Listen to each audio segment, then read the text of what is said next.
کہ اسی قبرستان میں حضرت سمیہ کو دفنایا گیا تھا۔ یہی وہ قبرستان ہے جہاں پہ سینکڑوں معصوم بچیوں کو ماں باپ نے زندہ دفن کرا تھا۔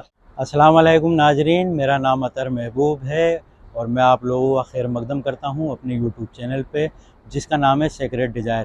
میرا مقصد آپ لوگوں تک اسلام کی ان تاریخی جگہوں کو دکھانا ہے جن کا تعلق نبی کریم صلی اللہ علیہ وسلم سے، صحابہ اکرام سے کبھی نہ کبھی تاریخ میں رہا ہے۔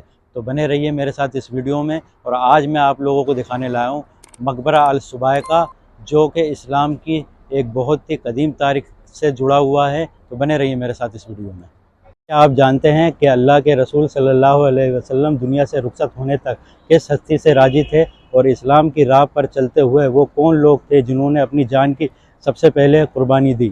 اور آپ کیا جانتے ہیں کفار اپنی بیٹیوں کو زندہ دفن کر دیتے تھے؟ آخر وہ ایسا کیوں کرتے تھے؟ ان معصوم بچیوں کا کیا قصور تھا اور وہ کس جگہ پر ان بچیوں کو دفن کرتے تھے؟ ہم جانیں گے آج کی ویڈیو میں۔ بچے معصوم ہوتے ہیں۔ جب ایک بچہ پیدا ہوتا ہے تو ماں باپ رات بھر جاگ کر اس کا خیال رکھتے ہیں۔ اپنے بچے کی فکر میں وہ اپنی فکر کرنا بھول جاتے ہیں، چاہے وہ خود تکلیف میں ہوں، پر بچے کو تکلیف میں دیکھ کر کے تڑپ اٹھتے ہیں۔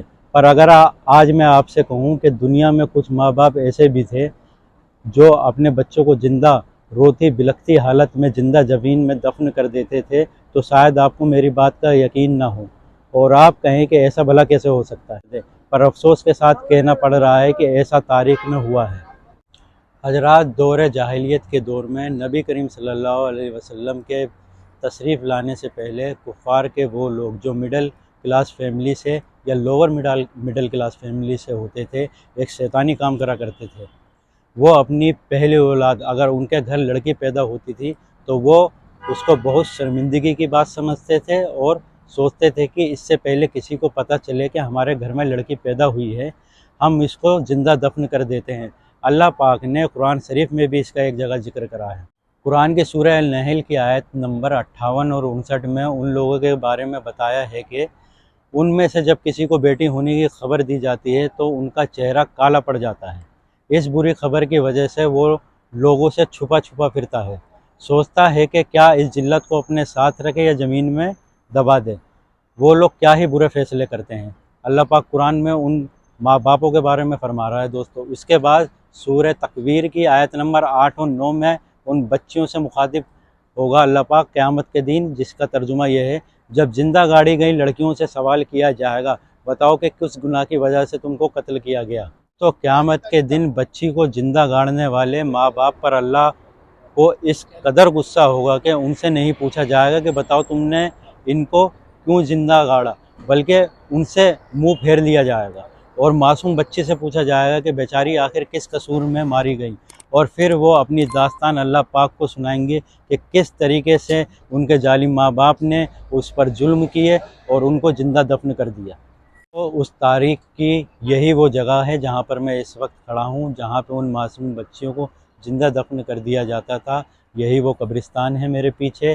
اس قبرستان کا نام آج کی تاریخ میں السبائقہ قبرستان ہے، اور عربی میں اس کو سبائقہ مقبرہ بھی کہا جاتا ہے۔ اب میں آپ کو ان ہستی کے بارے میں بتانا چاہتا ہوں جنہوں نے اسلام کے لیے سب سے پہلے قربانی دی، جنہوں نے ظلم و ستم کے باوجود اسلام چھوڑنا گوارا نہیں کیا، یہاں تک کہ ان کو بہت ظلمانہ طریقے سے شہید کر دیا گیا، اور جن کے بارے میں حدیث سے پتہ چلتا ہے کہ نبی کریم صلی اللہ علیہ وسلم اپنی وفات تک ان سے راضی تھے۔ عمرو بن عاص ایک بہت ہی جلیل و قدر صحابی گزرے ہیں، اور مکہ کے سب سے ذہین لوگوں میں ان کا شمار ہوتا تھا۔ ان کی وفات کا وقت جب قریب آیا، انہوں نے اپنے بیٹے سے فرمایا، کہا کہ میں نہیں جانتا کہ اللہ کے رسول صلی اللہ علیہ وسلم مجھ سے سچ میں محبت کرتے تھے یا نہیں، پر اللہ کی قسم میں ایسے دو لوگوں کو جانتا ہوں اور دل سے گواہی دیتا ہوں کہ اللہ کے رسول اپنی وفات تک ان سے محبت کرتے تھے اور ان سے راضی تھے۔ ایک تھی حضرت سمیہ عمار ابن یاسر کی والدہ، اور دوسری تھی ابن ام عبد عبداللہ ابن مسعود۔ تو اس وقت میں بات کر رہا ہوں حضرت سمیہ رضی اللہ تعالیٰ عنہ اور ان کے شوہر حضرت یاسر، اسلام قبول کرنے والے سب سے پہلے لوگوں میں سے ایک تھے۔ آپ لوگوں نے اپنے بیٹے حضرت عمار کی دعوت دینے پر اسلام قبول کیا۔ حضرت سمیہ کسی زمانے میں ایک غلام خاتون ہوا کرتی تھی۔ وہ ان لوگوں میں شامل تھی جن کے ساتھ ان کے خاندان کی پروٹیکشن نہیں تھی، جس وجہ سے قریش کے ظالم لوگوں نے ان کی پوری فیملی پر ظلم کرنا شروع کر دیا۔ اور جب اسلام کے دشمن ابو جہل کو اس بات کا پتہ چلا تو اس نے ظلم کی انتہا کر دی۔ اس نے حضرت سمیہ، ان کے شوہر، ان کے بیٹے کو گرم دھوپ میں کھمبے سے باندھ دیا اور ان کو اس طرح سے کئی دنوں تک تکلیف دی اور ان کو اسلام کو چھوڑ دینے کے لیے مجبور کیا۔ ایک بار رسول اللہ صلی اللہ علیہ وسلم کا گزر اس جگہ سے ہوا جہاں پہ حضرت سمیہ اور ان کے خاندان والوں کے اوپر ظلم کرا جا رہا تھا۔ نبی کریم صلی اللہ علیہ وسلم نے جب یہ منظر دیکھا تو ان کی آنکھوں میں آنسو آ گئے اور انہوں نے انہیں دیکھ کر فرمایا، صبر کرو یاسر کی فیملی، اور تم کو مبارکباد، تم سب جنت میں لوٹائے جاؤ گے۔ ایک دن حضرت سمیہ نے ابو جہل سے کہا کہ چاہے تو کتنا بھی ظلم کر لے تو ہمیں ہمارے ایمان سے کمزور نہیں کر سکتا، ہم اسلام سے نہیں ہٹیں گے اور تو ہمارا کچھ نہیں کر سکتا۔ جب ابو جہل نے یہ سنا تو اس کو بہت غصہ آیا اور حضرت یاسر اور حضرت عمار کے سامنے ہی ان کو بھالا مار کر شہید کر دیا۔ اس طرح وہ اسلام کے لیے شہید ہونے والی پہلی خاتون بنی اور ان کو اسی صبح کا قبرستان میں دفنایا گیا ہے جو اس وقت میرے پیچھے ہے۔ تو دوستو، اب آپ جان چکے ہیں کہ یہ صبح کا قبرستان اتنا خاص کیوں ہے اور اس کی کیا ہسٹری اور اہمیت ہے اسلام میں۔ میں اب آپ لوگوں کو اس جگہ کی لوکیشن سمجھا دیتا ہوں۔ میں اس وقت کھڑا ہوں مسجد الحرم کے ٹھیک سامنے، اور میرے ٹھیک پیچھے آپ دیکھ سکیں گے 79 گیٹ سیدھ میں پڑے گا، اس کے ٹھیک سامنے دار التوحید نام کا ہوٹل ہے۔ اس ہوٹل کے پیچھے سے جو رستہ آ رہا ہے، مشکل سے 500 میٹر چلنے کے بعد میں آپ روڈ کے دوسری طرف ہو جائیے اور ٹھیک یہاں پہ صبح کا قبرستان آپ کو دکھ جائے گا۔ اس صبح کا قبرستان کا گیٹ ادھر ہے اور ادھر آپ کو اس قبرستان کا بورڈ بھی نظر آ جائے گا۔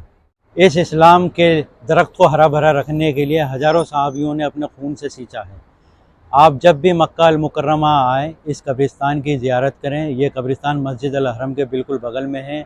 یہاں تک آنے میں آپ کو کوئی پریشانی نہیں ہوگی۔ اگر میری ویڈیو آپ کو یہ پسند آئی ہے تو مجھے دعاؤں میں یاد رکھیں۔ خوش رہیں، اپنا خیال رکھیں۔ ملتے ہیں آپ سے اگلی ویڈیو میں، تب تک کے لیے اللہ حافظ۔